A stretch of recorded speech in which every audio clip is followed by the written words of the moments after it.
I can be convinced that this is not my fault that Steve died, but no one will ever convince me that he didn't relapse because of my postpartum depression. My name is Michelle and I'm from Connecticut. My son Finn is 3.5.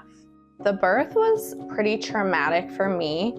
As the weeks went on, I just knew something was wrong. By the looks of it, I was a great mom. I was doing everything I was supposed to do. I was highly functional, but it was to my detriment. There was just no sleep for me, for Steve, for anyone. Even when I could sleep, my mind was just spinning. I remember the intrusive thoughts coming in. It was all about sleep. It was all about like getting rid of Finn so I could sleep. I felt like my brain was telling me to hurt Finn, and I didn't want to hurt Finn. I was disgusted and horrified by these thoughts. So I called my OB frantic and told her what was going on. She, without seeing me, immediately prescribed Zoloft, a pretty high dose. My body had a very adverse reaction and my symptoms just heightened like a lot.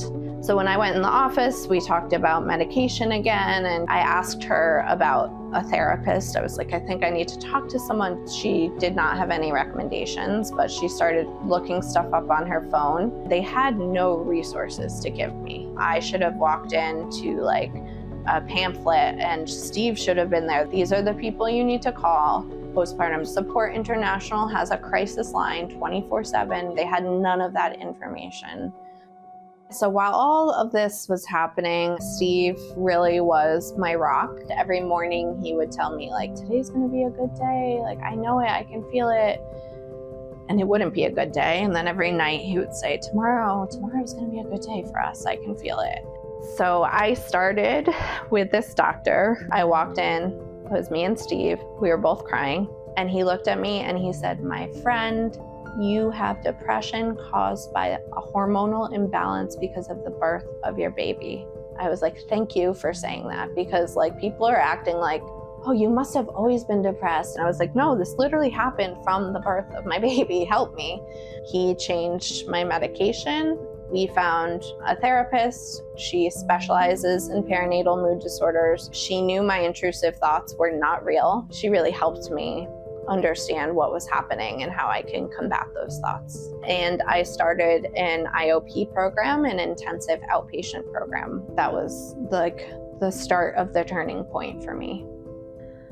So Steve, throughout all of this, again, was still just the rock. He always was. He was just so supportive and loving, and just having that sense of hope meant the world to me. He definitely, I think, saved my life in many ways.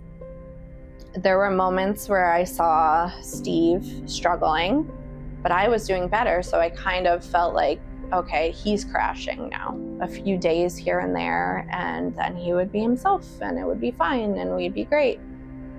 And then on June 25th, 2022, I found him on the kitchen floor, dead, of an accidental drug overdose. So he took an oxy that was laced with fentanyl, and I think it pretty immediately killed him. I had no idea that he had struggled on and off with an oxy addiction for years.